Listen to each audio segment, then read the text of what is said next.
What rumor at your workplace turned into a story for generations? When I first started working at a pediatric therapy clinic, Sarah had just come back from a 3-month unpaid leave. The second she walked in, the whole room froze, even the kids picked up on the tension. Our lead physical therapist, Jamie, said loudly, "Well, look who finally decided to show up. Yes, the midlife crisis is over." I had only been there 2 weeks, and I could already tell I missed something major. At the morning meeting, our supervisor Diana gave this long speech about professional commitment while staring straight at Sarah. Sarah just sat there, hands folded in her lap, not saying a word. Later during lunch, Jamie cornered me by the microwave. "Stay away from her," she whispered. She walked out on her autistic teenage son and husband. Just up and left. Didn't even say goodbye. She leaned in and added, "High-functioning autism, sure, but still. What kind of mom does that?" Over the next few weeks, I watched Sarah's work life completely fall apart. The other therapists stopped inviting her to meetings. Parents quietly asked for different providers after whispering to each other in the waiting room. Diana started assigning her the most difficult cases, kids who kicked, bit, scratched. The kind that left bruises. The break room would empty every time she walked in. But what didn't make sense was how good Sarah actually was with the kids. I watched her with a nonverbal boy who had bitten 3 other therapists before. With Sarah? Calm as a puppy. She never raised her voice, never lost her cool. When he melted down, she'd whisper softly, "You're safe. I've got you," while doing calming compressions on his arms. She even brought in her own sensory tools when the clinic ran out and stayed late writing detailed take-home plans for parents. Of course, no one acknowledged any of that. Then everything shifted during a session with a kid named Marcus Coleman. He was 7, had severe ADHD, and his dad, huge, angry-looking, always acted annoyed by the diagnosis. One day, Marcus was really struggling, throwing heavy therapy balls and screaming at the top of his lungs.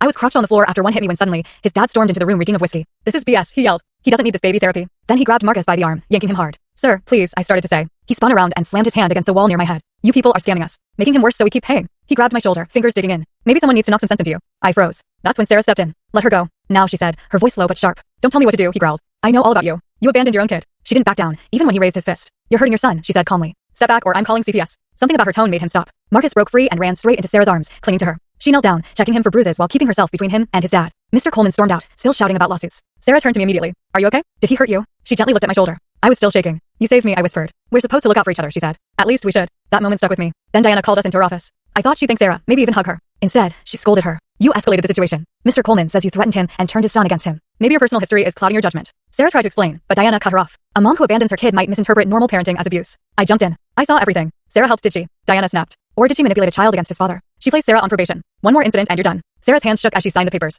She bit her lip hard enough to bleed. Then things got even worse. Someone snapped a photo of Sarah's car parked outside the clinic at 2 a.m. and posted it in the staff group chat. "Guess who's living in her car?" they wrote. No wonder she ditched her family. The replies were brutal. She probably blew all their savings. That poor kid. Maybe if she apologized, her husband would take her back. By lunchtime, printouts of the photo were taped up all over the building on her locker with "Go Home" scrawled across it in black marker. Sarah pulled them down one by one with trembling hands. Jamie and the others laughed openly. Truth hurts, huh? That night, I found Sarah alone in the sensory room, surrounded by weighted blankets, crying into her hands. I sat beside her. She collapsed into me, whispering, "I'm so tired. I'm so tired of being strong. You're the only one who sees me. Everyone else thinks I'm evil. What really happened?" I asked gently. She rolled up her sleeve. Burn scars covered her arm. "This was all for my husband," she whispered. "But my son, that's what hurts the most." Tears poured down her face. His dad trained him to blame his autism for everything. He doesn't understand boundaries. My stomach turned. The night I left, they cornered me in the kitchen. Aiden held me down while his dad, she couldn't finish. I called 911, but Aiden told them I was just confused. Played the autism card. Said I was overwhelmed. She laughed bitterly. He was a sweet autistic boy. I was a hysterical mother. They believed him. They left me behind.